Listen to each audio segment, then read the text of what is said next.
সরকারি একটা আইন আছে 2.2 এরপরে 5 পয়েন্ট গাঁজা আপনি সেবা করতে পারবেন।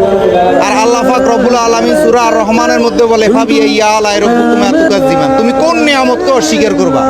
গাঁজা আমার আপনার 14 গোষ্ঠীর বাপে কেউ বানায় নাই, এটা কে বানাইছে? আল্লাহ সৃষ্টি করছে, আল্লাহ সৃষ্টি করছে। ব্যস্ততার কারণে চেয়েছিলাম ভিডিও বানাবো না, কিন্তু এখন যা অবস্থা ভিডিও না বানাই তো কোনো উপায় নাই, আমি কি করব?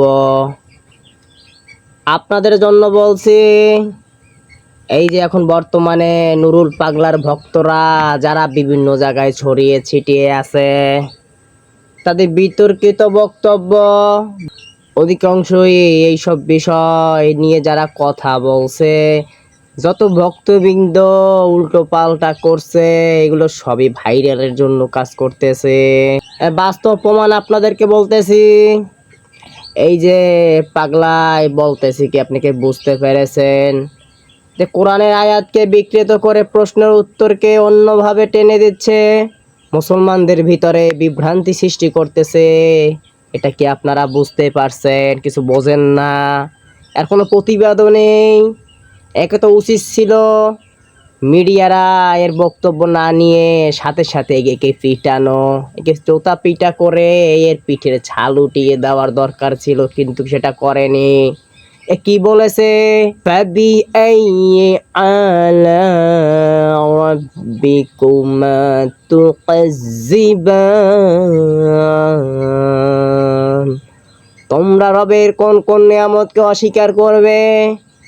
আল্লাহ তো গাছ বানিয়েছে, সুতরাং এটাও তো আল্লাহর নিয়ামত, সুতরাং গাজাকে হালাল বলেছে। তাহলে আমি এই বোকা এই ভণ্ডর উদ্দেশ্যে একটা কথা বলতে চাই, আমিও বলবো ফাবি আইয়ি আলা রাব্বিকুমা তুকাজ্জিবান। আমিও বলবো এই কথা যে তুমি রবের কোন কোন নিয়ামতকে অস্বীকার করবে? তুমি যে কোরমা পোলাও খাও, ফল ফ্রুট খাও, এতে একটা প্রাকৃতিক ডাকে সাড়া দেওয়ার জন্য একটা জায়গায় যাওয়া লাগে, সেটা হলো যে বাথরুম, টয়লেট। আমরা বরিশালে বাসায় বলি আগা খোলা। সুতরাং এই আগা খোলায় যারা যায় তারা তো মলমূত্র ত্যাগ করে, ওটাও তো আল্লাহর নেয়ামত। কোন কোন নেয়ামতকে তুমি অস্বীকার করবে? সুতরাং তোমাদেরকে বলতেছি, যারা এই মাসালার দিকে আসো তাদেরকে বলতেছি, আজ থেকে পায়খানা ফালাবা না, প্রস্রাব বোতল ভরে রাখবা, পায়খানা পলিথিন জাত করবা, এটাকে আবার পরবর্তী খিদা লাগলে আবার সেবন করবা, পান করবা, খেয়ে ফেলবা। সুতরাং এটা যদি না মানতে চাও, তাহলে তুমি কিসের জন্য আল্লাহ পাকে একটা কোরআনের আয়াত দিয়ে উল্টো পাল্টা ব্যাখ্যা দিচ্ছ? তুমি মুসলমান না? তোমাকে আল্লাহ ঘিলু দেয়নি, মগজ দেয়নি চিন্তা ভাবনা করার জন্য? সুতরাং তোমার এই মগজ তুমি কোথায় খাটিয়েছো, একদিন হিসাব দেওয়া লাগবে সে আল্লাহর কাছে। এখনো সতর্ক হয়ে যাও, এখনো সময় আছে।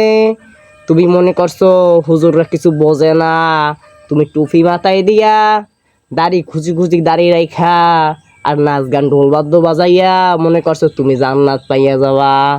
সুতরাং আর কিছু বলবো না, আমার সময় নেই। আসসালামু আলাইকুম ওয়া রাহমাতুল্লাহ।